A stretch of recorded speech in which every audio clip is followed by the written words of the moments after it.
Well, hi everybody, this is Steve, D9 Games, bringing an enlightened video today where players get the exciting opportunity to create their own talents. So as you know, in the game, you roll a double 9 or an 18 and you become enlightened on the exact same thing or the exact same act that you did. You'd have to have 3 9s next time on deck. So an enlightenment, the player gets to create in the off season exactly what they want their talent to do. Now, of course, the game master needs to approve just so that it's not too crazy, but balance is not as important as keeping it realistic, or maybe realistic's a pretty poor word to use in a fantasy game, but just so that it's not too overpowered. So definitely want to gain more ability. A lot of times you add die of ease to the action. I happened to roll a 9-9 on a called shot Tuesday night where we were trying to defeat a vampire, which didn't happen. We ended up TPK, but I said, I'm going to drop a die, so I'm going to make this more difficult for myself, but I'm going to go for the neck on a called shot with my sword. I rolled at double 9, got the headshot, and in the off season, it's going to be titled Off With Your Head. So that's the enlightenment that I unlocked, if you will, or created. Now, what does that mean for mechanics? Well, I'm probably going to say from now on, my shots get automatically advanced critical. So instead of needing an 18 to crit, now maybe I need a 16, 17, 18 to crit, which causes double damage. So that's what I'm opening, unlocking, and of course I need to run that by my game master to see if he will approve. And it's Mark at the moment. Mark Hobbs doing an awesome job. We had such a great time Tuesday with his running of a campaign, but the off with your head is what I'm hoping he approves, which gains me advanced critical for my attacks. So you really got to give the players an opportunity to explain the enlightenment and what they did to ice it in the off season. So the way it works is we're going to have to take an off season for me to gain this talent. And during an off season, you basically spend the rest of the season, or let the rest of the 3 months or whatever your season is in your game, to explain to the game master, I actually worked every day on this hay dummy that I made so that I could hit that neck just at the right moment with all the speed and accuracy that I normally have, and then working on it throughout the off season unlocks the talent. So that's how we do it in Enlightened. First, you got to roll the 9-9. Then you got to work in the off season several months, at least 2.5, however much of the season is left. Usually you adventure for about a week and then you take 2.5 months off to finish the season, and then you start a new season. So that's the way we run that. GMs, please be flexible. Be flexible and careful not to take the air out of the creative balloon of your players. If they come up with something they're really excited about, first of all, you should know that the more excited they are to play, the better your game is. And they're going to show up fired up and ready to go. So be careful not to take the air out of their balloon.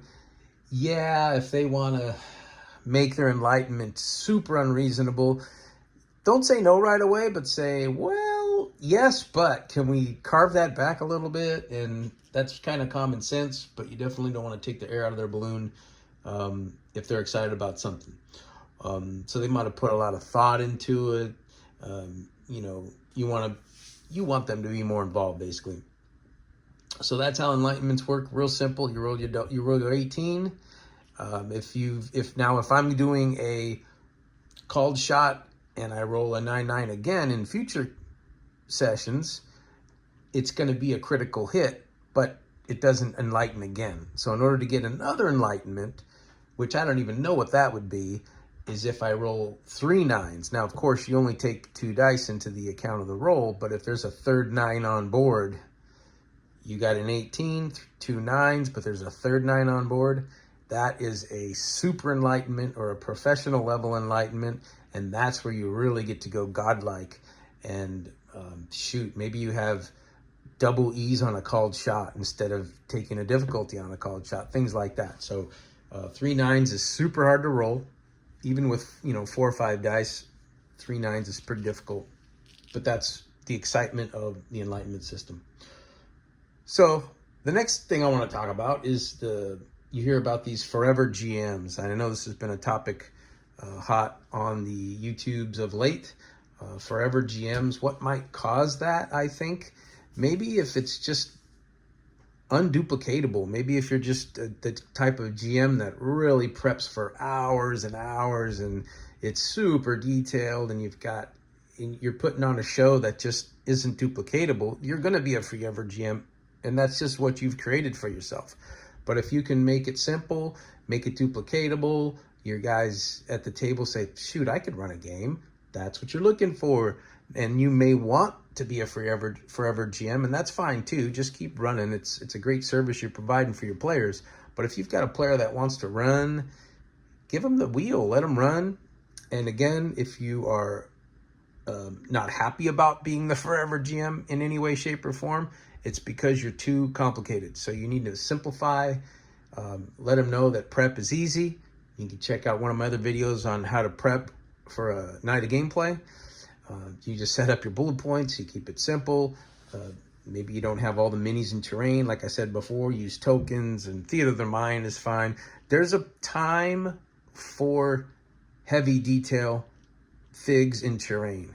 That's when you really want to get into some detailed combat. And it's fun to do once in a while. I kind of like to do it at least once a night, once a session, once a week really would be good. That's a good clip, probably not 10 times a night. So there's a time for detail. There's a time for tokens where you're kind of adventuring and all of a sudden you get ambushed by a bunch of whatever, Sturgy or a pack of orcs and you don't have the minis. Who cares? Keep the theme alive with what you're doing, but throw some mini dice out there and role play and have a good time. Use a little bit of your imagination if you don't have the proper stuff.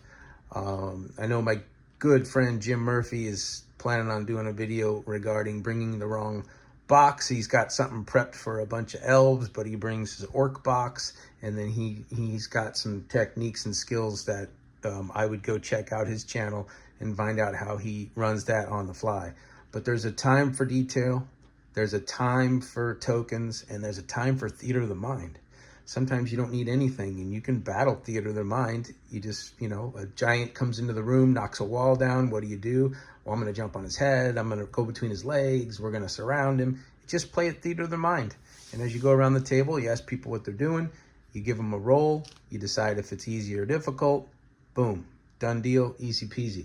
So back to the topic. Forever GMs, it's either because you want to be a forever GM or you're too complicated. So consider simplifying that.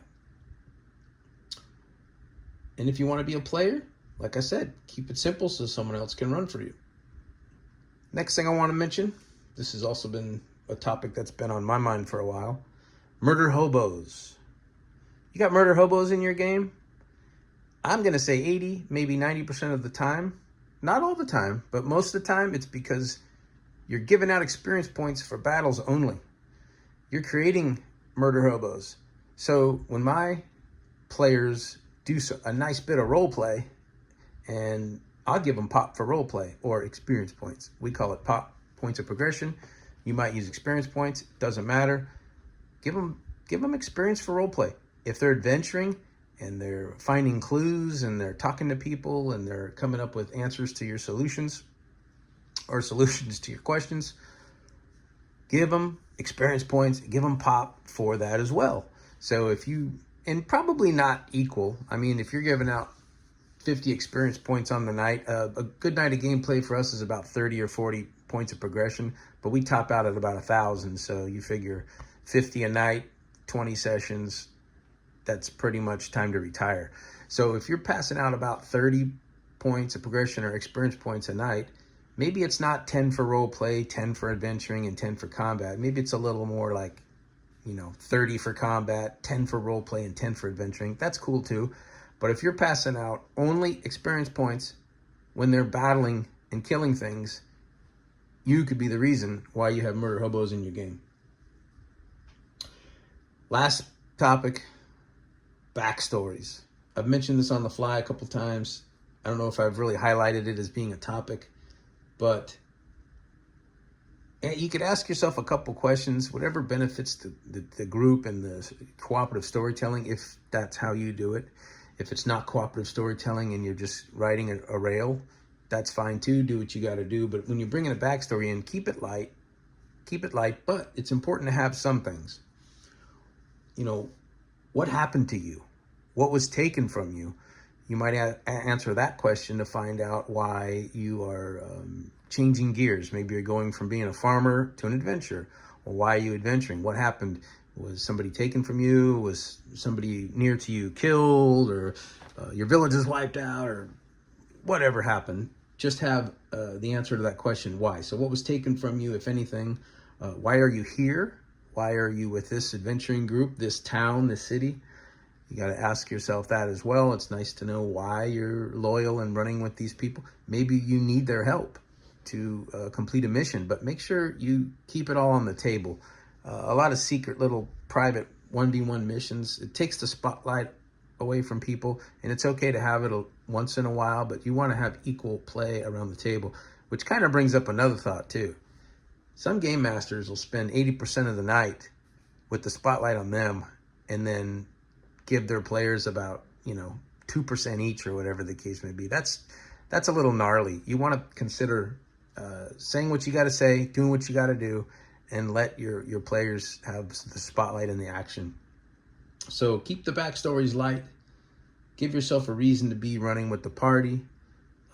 If you have murder hobos, it might be your fault. Consider that. Forever GMs, that might be your fault too. So just consider keeping things simple, make it duplicatable so that other people can run the game for you. And then that's all I really have for today. I wanted to throw those thoughts out. Hopefully everybody's having a great game. If you're rolling a D20, may you have more 20s. If you're rolling the 2D9, may you be enlightened. Until next time, peace.